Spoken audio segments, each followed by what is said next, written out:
Video like जरूर कर लीजिए और ऐसे वीडियो लगातार फ्री में पाने के लिए चैनल को तुरंत सब्सक्राइब कर लीजिए और बेल आइकन को जरूर टैप कर लीजिए ताकि आगे भी सारे वीडियो आपको मिलते रहे। यूट्यूब में फॉलो करते हैं तो प्लीज ये वाला फ्री टेलीग्राम चैनल जरूर ज्वाइन कर लीजिएगा। सारे नोटिफिकेशन सारे अपडेट यहीं पे आते हैं, ध्यान रखिए। यूपीपीएससी मेंस में ऐसे पेपर का रोल बहुत इंपॉर्टेंट है। 150 मार्क्स का ऐसे पेपर होता है, तो इसको आपको अप्रोच करने के लिए आपके पास एक स्ट्रैटेजी होनी चाहिए। देखिए, इसमें एक प्रॉपर सिलेबस दिया गया है यूपीपीएससी में। यदि आप प्रॉपरली पढ़ेंगे, यदि आप प्रॉपरली प्रैक्टिस करेंगे तो इसको बहुत अच्छे मार्क्स के साथ स्कोर किया जा सकता है। और ये एक बहुत डाइसी पेपर होता है क्योंकि यहाँ पे 50 नंबर भी आते हैं लोगों के और 130 नंबर भी आते हैं, तो आप 80 नंबर का डिफरेंस देख सकते हैं। यदि आपके पास एक अच्छी स्ट्रैटेजी है जिस पे आपने प्रैक्टिस कर रखी है तो आप यहाँ पे बहुत अच्छे मार्क्स स्कोर कर सकते हैं। वीडियो की स्टार्टिंग हम करते हैं सिलेबस समझने से, ठीक है। 3 सेक्शन है आपके, सेक्शन 1, सेक्शन 2, सेक्शन 3। सेक्शन 1 में 3 टॉपिक है। Literature culture, basically art and culture पे टॉपिक होगा। सोशल स्फेयर, आपका सोशल पे जितनी सोसाइटी के टॉपिक्स हैं उन पे कोई एक टॉपिक होगा। पॉलिटिकल स्फेयर में आपके जितने भी पॉलिटी के टॉपिक है उनमें से कोई एक टॉपिक हो सकता है। बेसिकली जो कंटेम्प्रेरी इवेंट है, ठीक है, जो भी करंट अफेयर में आ रहा है पॉलिटी का, वो पूछा जा सकता है। सेक्शन बी में 3 टॉपिक है। साइंस, एनवायरमेंट और टेक्नोलॉजी, इनसे जुड़ा हुआ एक टॉपिक हो सकता है। इकोनॉमिक्स फेयर से जुड़ा हुआ एक टॉपिक हो सकता है। एग्रीकल्चर, इंडस्ट्री और ट्रेड, इनसे जुड़ा हुआ एक टॉपिक हो सकता है। Section C basically current affair है, ठीक है, जिसमें आपके नेशनल एंड इंटरनेशनल इवेंट हो गया, ठीक है, नेचुरल कैलामिटीज है, लैंडस्लाइड हो गया, अर्थक्वेक हो गया, ड्राउट हो गया, इस तरह के जो टॉपिक्स होते हैं, ठीक है, national development plan and projects, ये बेसिकली पूरा करंट अफेयर से जुड़ा हुआ टॉपिक है। जो भी करंट अफेयर आपके 5-6 महीने में रिसेंटली इंपॉर्टेंट रहा है उसको आपको प्रिपेयर करना है, उस पर आपको ऐसे लिखना होगा। तो यहाँ पे आपको यूपीपीएससी ने काफ़ी आसान कर दिया है। यहाँ पे ज़्यादा रैंडम नहीं है कि आपको कुछ भी पूछ लिया जाएगा। आपको बताया गया है कि सेक्शन 1 के जो 3 टॉपिक है वो यहीं से आएंगे, ठीक है। सेक्शन बी के जो टॉपिक है वो इन्हीं टॉपिक से आएंगे, ठीक है। सेक्शन सी में यहीं से आएगा। अब देखिए, ऐसे आपको अलग से नहीं करना होता है। ऐसे में कुछ चीज़ें होती हैं जो बहुत इंपॉर्टेंट होती है, कुछ की इंग्रेडिएंट होते हैं जिनको आपको प्रैक्टिस करना होता है, तो वो ऐसे को अलग बनाते हैं जीएस के पेपर से। जीएस का पेपर जो होता है वो आपका काफ़ी फैक्ट बेस्ड होता है, ठीक है। उसमें आपको काफ़ी एनरिचमेंट करना पड़ेगा, उसमें काफ़ी चीज़ें इन्वॉल्व होती हैं आपका, ठीक है। उसमें आपको डायग्राम बनाना है, उसमें आपको फ्लो चार्ट बनाना है, चीज़ों को समझाने का तरीका अलग होता है। ऐसे जो होता है ना, ऐसे को हिंदी में क्या कहते हैं, निबंध कहते हैं, ठीक है। तो निबंध मतलब जो बंधा हुआ है ना, जो एक के बाद एक आपको खुलता जाए, है ना। जैसे आप छोटे पे पढ़ते थे, कोई भी कॉमिक पढ़ते थे, कोई फिक्शन पढ़ते थे, तो वो यदि बीच में टूट गया तो उसका फ्लो खराब हो जाता है। तो ऐसे को जीएस से इसीलिए अलग रखा जाता है और यहीं पे नंबर कम होते हैं लोगों की, क्योंकि जीएस की लिखने की तो हमारी प्रैक्टिस होती है। ऐसे कोई प्रैक्टिस करता नहीं है, एंड में भी कोई नहीं करता है, एक ऐसे लिख के जाते हैं लोग, तो फिर कहाँ से होगा, है ना। ये ऐसे नहीं होता है कि दिमाग में ये नोशन बिल्कुल मत रखिए कि यदि आपने जीएस अच्छे से कर रखा है तो आपका ऐसे अपने आप हो जाएगा। नहीं, ऐसे नहीं होता है, आपके बहुत कम नंबर आएंगे, ठीक है। तो मैं यहाँ पे आपको कुछ स्ट्रैटेजी देने जा रहा हूँ, समझा रहा हूँ, ध्यान से समझिएगा एक एक बातों को। टोटल 8 पॉइंट में डिस्कस करूंगा। ये 8 पॉइंट एकदम ब्रह्मास्त्र हैं और ये प्रॉपर रिसर्च करके निकाले गए हैं और इनसे यूपीएससी हो चाहे यूपीपीएससी हो, हर जगह पे बहुत अच्छा स्कोर कर सकते हैं, ठीक है। पहली बात है, जो आपको टॉपिक मिलेगा इन 3 टॉपिक में, हर एक टॉपिक में जो आपको एक टॉपिक उठाना है ऐसे लिखने के लिए, उसकी अंडरस्टैंडिंग बहुत इंपॉर्टेंट है। और किसी भी टॉपिक, किसी भी ऐसे टॉपिक को अंडरस्टैंड करने का मतलब होता है उनकी 3 बातों को समझना। सबसे पहली एक बात होगी थीम, किस थीम पे आया है टॉपिक, उसका कॉन्सेप्ट क्या है, क्या क्या चीज़ें इन्वॉल्व हो रही हैं, क्या उसका कोई पेरिफेरल टॉपिक है, वो किसी उससे जुड़ा हुआ और भी टॉपिक इन्वॉल्व है, उसे देखना पड़ेगा। उस टॉपिक में क्या क्या इशू इन्वॉल्व हो सकता है, ठीक है, उसके क्या क्या रेजोल्यूशन आप सोच सकते हैं। तो ये इसको इन 3 चीज़ों को दिमाग में रखना है, उसके बाद आपको टॉपिक को ऑप्ट करना है। ये बात आपको ध्यान रखनी है कि टॉपिक लेने से पहले ये 3 बातें आपके दिमाग में होनी चाहिए। दूसरी बात जो इंपॉर्टेंट है कि आपके जो थॉट है ना, थॉट प्रोसेस हम सबके बहुत रैंडम होते हैं, हमें उन्हें ऑर्गेनाइज करना पड़ता है यदि हमें ऐसे लिखना है। अदरवाइज हम क्या होगा, लिखना शुरू करेंगे जिस टॉपिक पे, 3 पैराग्राफ हम पहुंच जाएंगे किसी और टॉपिक पे। ये बहुत मुश्किल चीज़ होती है, ऐसे लिखना इतना आसान काम नहीं होता है। यदि आपकी प्रैक्टिस नहीं है तो आपके थॉट्स इधर उधर हो जाएंगे और आप इधर उधर लिखने चले जाएंगे। ये बहुत इंपॉर्टेंट बात है। तो आपको ऑर्गेनाइज करना कैसे है, आप एक्चुअल ऐसे जब लिखने बैठिए उसे 10-15 मिनट का टाइम ले लीजिए, ठीक है। वहाँ पे ब्रेनस्टॉर्म करिए और ब्रेनस्टॉर्म भी एग्जैक्टली करना क्या होता है ये समझिए कि ब्रेनस्टॉर्म बोलने से कुछ नहीं हो जाएगा, ठीक है। अपने पूरे ऐसे की आउटलाइन बनाइए कि आप इंट्रो में क्या डालने वाले हैं, आप पैराग्राफ कैसे स्विच करेंगे, आपके मेन मुद्दे क्या रहने वाले हैं। ये बातें आप जब कर रहे हो तो आपके दिमाग में स्ट्रक्चर अपने आप क्लियर हो जाएगा, ठीक है। जब स्ट्रक्चर आपके दिमाग में क्लियर हो जाएगा तो आपको ये नहीं पता रहेगा, ये कॉन्फिडेंस रहेगा, ठीक है। आप बार बार फंसोगे नहीं, ये नहीं होगा कि यहाँ पे क्या लिखना है, ये क्या लिखना है, ये नहीं होने वाला, ठीक है ना। स्ट्रक्चर दिमाग में रहता है तो आप उसको फिर स्प्रेड कर सकते हैं, अलग अलग डायमेंशन में उसको आप तोड़ सकते हैं। तो ब्रेनस्टॉर्मिंग इसलिए बहुत इंपॉर्टेंट है। दूसरा पॉइंट क्लियर हो गया। थर्ड पॉइंट पे आ जाइए, इसमें लॉजिकली कैसे कनेक्ट किया जाता है पैराग्राफ, ये बहुत इंपॉर्टेंट है। और मैं ऐसे इवेलुएट कर रहा हूँ ग्रुप में, मुझे मालूम है यहाँ पे बहुत लोग फॉल्ट कर रहे हैं और यही वो चीज़ है जिस पर आपको बहुत प्रैक्टिस करनी है। और यहाँ पर मेंटरशिप जो मिल रही है उससे बहुत फ़ायदा हो रहा है लोगों को, लोग वहाँ पे अप्रोच को अप्लाई कर रहे हैं, कनेक्शन बैठा रहे हैं, उनके पहले केसेस और आज केसेस में बहुत इंप्रूवमेंट आया है। कुछ बातें बहुत इसमें इंपॉर्टेंट है, कुछ चीज़ों का इन्वॉल्वमेंट बहुत इंपॉर्टेंट है, समझ लीजिए।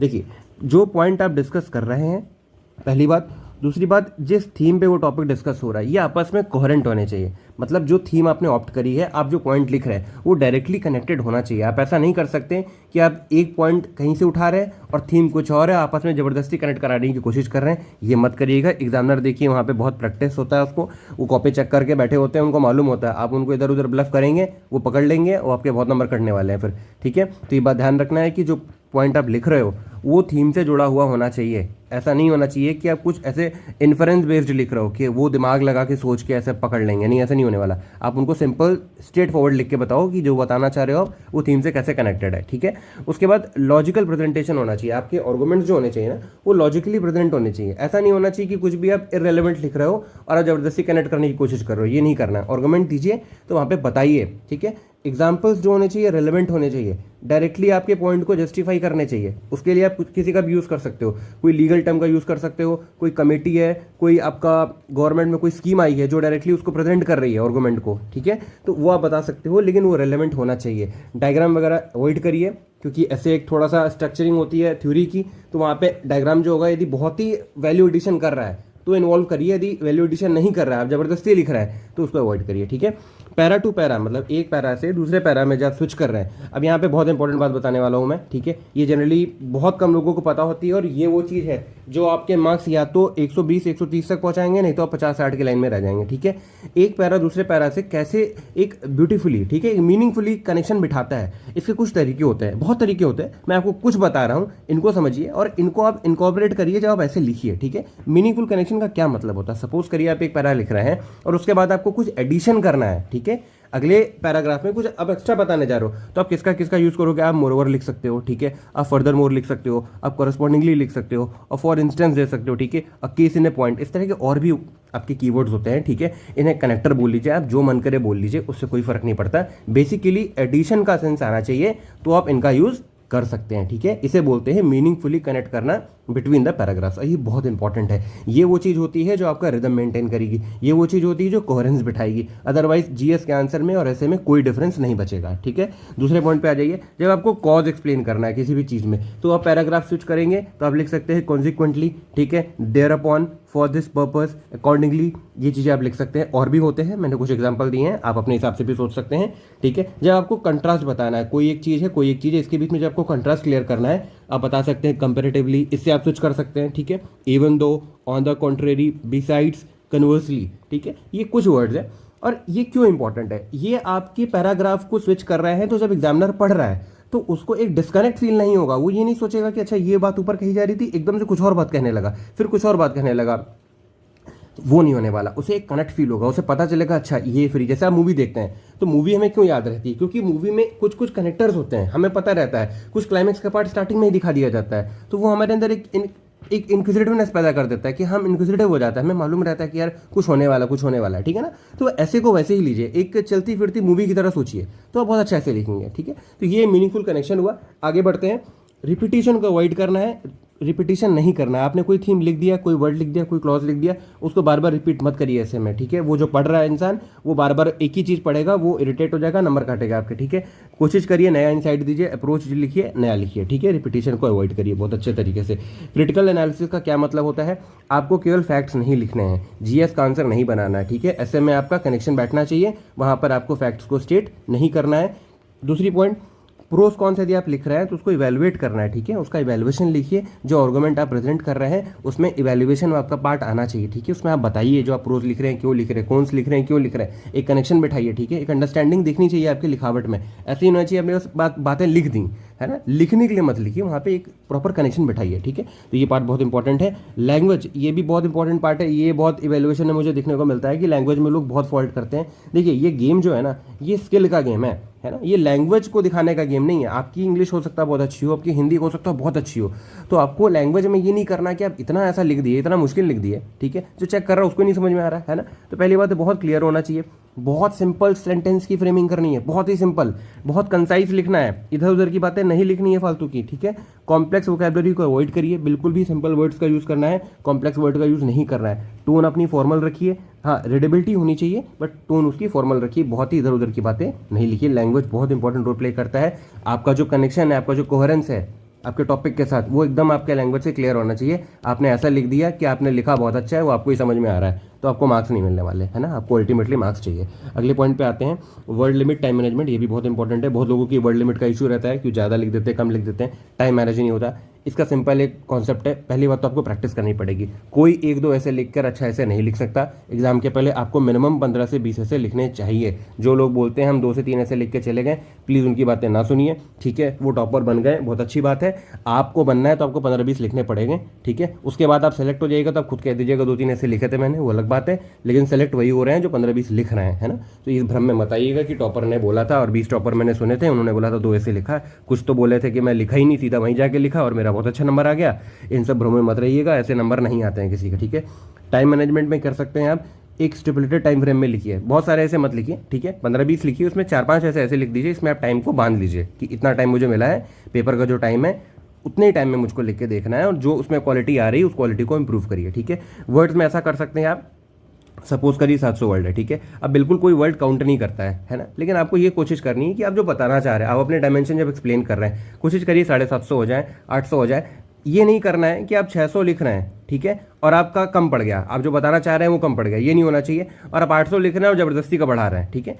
कोई भी चीज़ एग्जिजरेट नहीं करनी है, ज़बरदस्ती की नहीं लिखनी है। यदि आप 600 में पूरा बता सकते हैं तो 600 में बता दीजिए, 650 बता दीजिए। लेकिन कोशिश करिए कि थोड़ा 50-60 वर्ड ज़्यादा ही हो तो बेहतर है, कम पे मत जाइए, ठीक है। तो ये बात बहुत इंपॉर्टेंट है, क्योंकि एक जो टीचर बैठता है उसकी साइकोलॉजी होती है कि पन्ने भरे हो, ये इंडियन मेंटालिटी ही है ऐसी।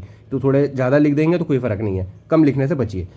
8वां और आखिरी पॉइंट बहुत इंपॉर्टेंट है कि आप लिखते समय हम लोग बहुत होता है कि हम फ्लो में लिखते जाते हैं, हमें पता ही नहीं होता है कि हम प्रूफ रीड नहीं करते हैं, हम रिवाइज नहीं करते हैं कि हम कुछ गलती तो नहीं कर रहे हैं। ऐसा तो नहीं कि जो बताना चाह रहे हैं उसकी क्लैरिटी मिस हो रही है ना, कोहेरेंट नहीं आ रहा है, कोहेरेंसी नहीं आ रही है ना। कोहेरेंट होने चाहिए, जुड़े होने चाहिए, कनेक्शन होना चाहिए पैराग्राफ के बीच में। तो हमें एरर्स को एक बार देखना है। हम जब 2 पैराग्राफ लिख लें तो पढ़ लें उनको, 2 पैराग्राफ लिखिए, फिर पढ़ लीजिए कि अच्छा जो लिख रहा है वो कनेक्ट हो रहा नहीं हो रहा थीम से, कि कुछ तो नहीं लिखने लग गए इधर उधर का, ठीक है। क्लैरिटी मिस तो नहीं हो रही है, कोहेरेंस बैठ रही नहीं बैठ रही है, ठीक है। तो ये 8 पॉइंट देखिए, इनको दोबारा पढ़िए, समझिए, जो मैंने बातें बताई हैं बहुत इंपॉर्टेंट है। इनको प्रैक्टिस करेंगे, इनको रखेंगे दिमाग में, तो आप अपने ऐसे को बहुत अच्छे से अप्रोच कर सकते हैं, ठीक है। SCS एक ग्रुप अपना रन कर रहा है और बहुत ही सक्सेसफुली रन हो रहा है। बहुत लोग अच्छा लिख रहे हैं। स्टार्टिंग में जो लोग आए थे वो बहुत ही पुअर लिखते थे, बट लिखते लिखते उन्होंने फीडबैक पे काम किया, इवैल्यूएशन पे बहुत अच्छे से काम किया और बहुत अच्छा लिख रहे हैं। यदि आप चाहते हैं कि आखिरी टाइम पे आपके पास अभी 26 तारीख से आपका पेपर है और आप बहुत सफिशिएंट टाइम है, 30 दिन है, मैं आपको बता रहा हूँ, हर दिन आप एक ऐसे भी लिखते हैं जो कि एक मुश्किल काम है, वही लिख सकता है जिसको पक्का सिलेक्शन चाहिए। जिसको सिर्फ सिलेक्शन चाहिए वो नहीं लिखेगा, जिसको चाहिए ही चाहिए कि मेरे को सेलेक्ट होना ही होना है, ठीक है, तो वो लिख सकता है। और हर दिन आप एक ऐसे लिखेंगे तो आप काफ़ी अच्छा कर जाएंगे। आपको ग्रुप में प्रॉपरली मेंटरशिप मिलेगी, क्या क्या उसमें आपको डिलीवर हो रहा है वो आप देख लीजिए, ठीक है। टोटल 36 ऐसे हैं, ठीक है। 9 टॉपिक है, हर टॉपिक पे 4 ऐसे मिलेंगे आपको, ठीक है। तो टोटल 36 ऐसे हो गए। 3 सेक्शन में आपको एक स्केड्यूल दिया जाएगा, ठीक है। और आपको बहुत अच्छे से लिखने को टाइम मिलेगा, आराम से आप कर सकते हैं। पूरी आपकी वहाँ पे इवैल्यूएशन होगी, चेक होगा, आपको पॉइंट टू पॉइंट फीडबैक मिलेगा।